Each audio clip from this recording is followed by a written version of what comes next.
So, first question from the outlets. I'm Joy with Moana Nui Podcast. The first question I have for you is, can you give us a little bit of background of how Captain Zero came to be? Like, what was the impetus for it?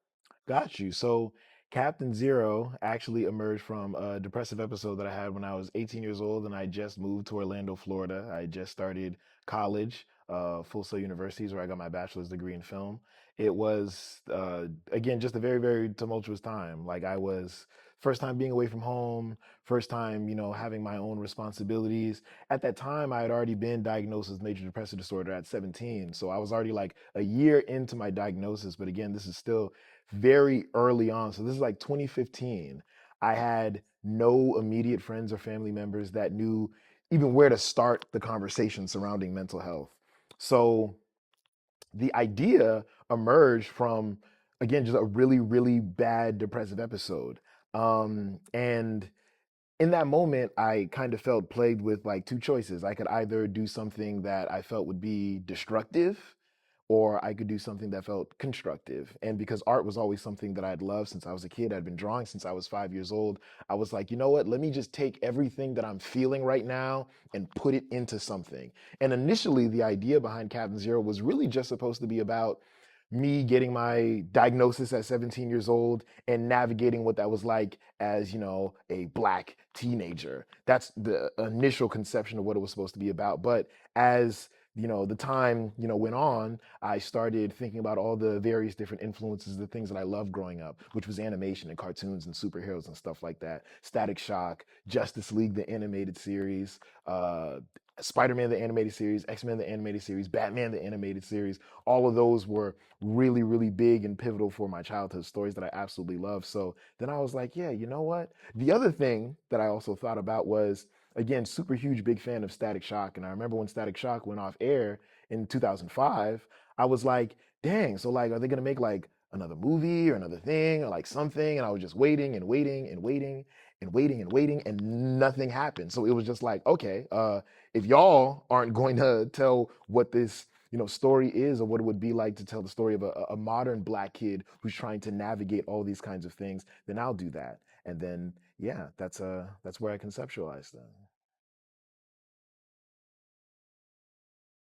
So just piggybacking off of what you just the end point, like why did you feel that there was a need to tell that specific story?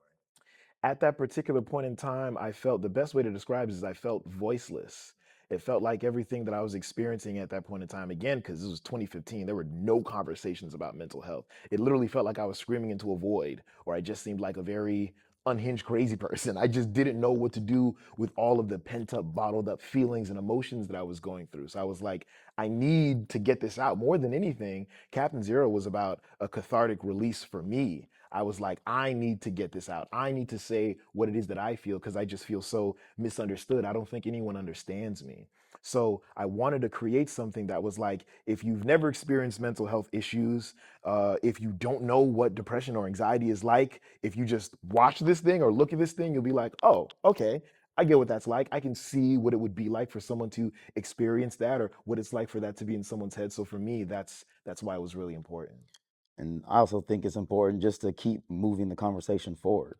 Like there's still a stigma. Yes, it's Yeah. more open now, but there's still a stigma, especially in Amongst the black black community, men and black black men. masks, like I'm a Yeah. non-binary person, but I was obviously raised socialized Hmm. male, and I knew that telling this story, I was like, black men, young black men are really, really the ones that need to see, one, first and foremost, it's okay to seek help, and that we know when you go to these spaces there actually is reprieve that you can get. Don't bottle it all inside. Hmm. Talk to someone, get out these feelings, get out these emotions, do it in a space that's constructive. There are people, there are support systems for you if you know where to look. And I wanted to create something that again would kind of be like the medicine inside the applesauce, something that could be entertaining for people to watch, but also had that underlying message.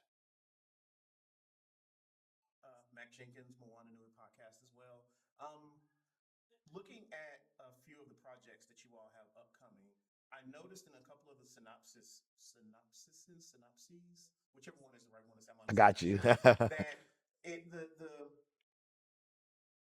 the position of certain things coming out of therapy therapy sessions Yeah. being as prominent as it is in the synopsis for a young Black man.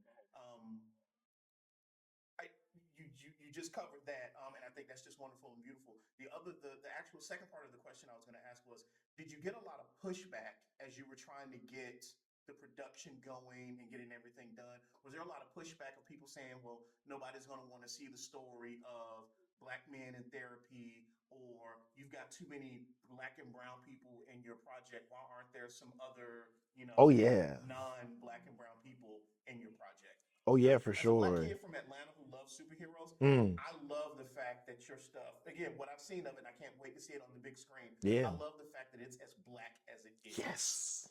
Yes, for me, that was very, very important. I wanted to show that Blackness wasn't monolithic, even in the various depictions of, because something that I explored, like when I initially created the show, in 2015, there were more non-black characters, but the more and more I grew with the story and grew with the characters, I was like, well, I think I want to tell a very specific story about my unique experience. And again, also coming to the realization that like blackness is not a monolith and blackness is so multifaceted. Like, Xerxes is, a dark-skinned child of immigrants. That's a very specific Black experience. His best friend, Butterfly Girl, she's a polyethnic Black woman. Her father's Black, her mother's German, but she was raised, primarily with her father, so she has a very strong connection to her Blackness and her live life personal experience. But she is still a polyethnic Black woman, and that in itself is a very specific experience. You have the character Oblivion, who's a Black trans woman, and that in itself is a very specific Black experience. But what I wanted to show was not just the various different facets of Blackness, but also the intersections of it all. Like there's so much infighting that people want to make about the various different kinds of, again, intersections of Blackness. And what I wanted to show is that like all of this is the Black experience. All of this is worth talking about. And all of this, again, is valuable. And yes, to your point initially, there was blowback in the beginning when I first started, shopping the show around in 2017. Some of the comments that we would get was like, oh yeah, this seems really cool and interesting, but we feel like it would only play towards a specific audience and we're looking for something that's more, broad. And my response to that would always be, a great story is always universal in its message. I grew up with my favorite superhero being Spider-Man. I'm not white. But I related to his experience about being a young, nerdy kid who was just trying to figure it out. And for me, I'm like, Xerxes' story is something that's universal. What average teenager in today's world isn't dealing with anxiety, isn't dealing with depression, isn't dealing with social pressures of wanting to, stand out and be something? These are universal ideas. So I really started to center myself in the idea of, no, I really want to tell the story from this vantage point because, yes, even though the characters are predominantly Black, its message in itself is something that's universal. And I want more people to come in instead of feeling like we have to go out.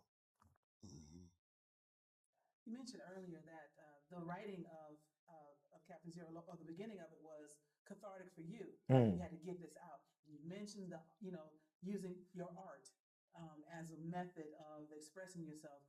And as another person who just has seen humanities and arts taken out of so much of our education process, what do you hope that people will take from this work? Like, what you mentioned the message of the work. What do Yeah. you hope? What do you hope for them to pick up from, especially someone that may be 16, 17 right now Yeah.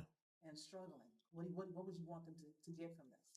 More than anything, that they're not alone. I think very oftentimes depression, it's a vicious cycle. It can make you feel like I'm the only person in the world that's ever felt this way. And what I wanted to show more than anything is like, no, you're not the only person in the world that's ever felt this way.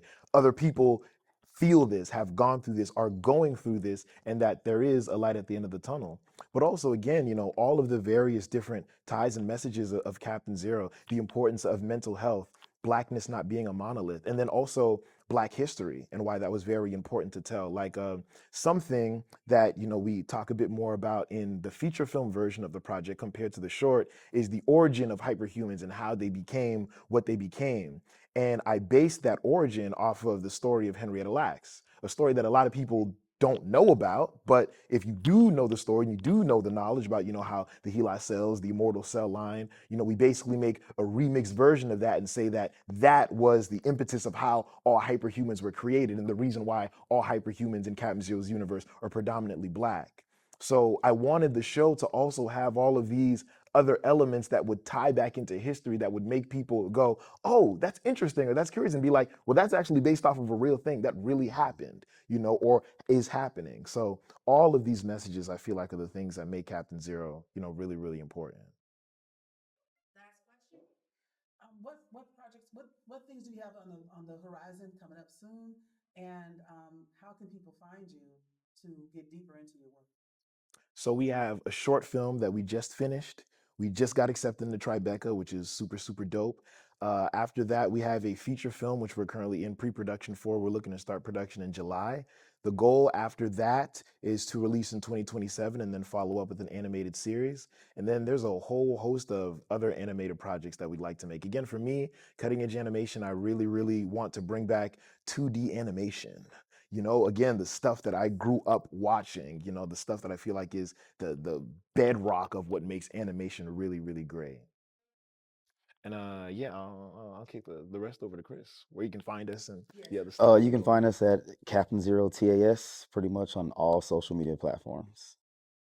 And the website, cuttingedgeanimation.com.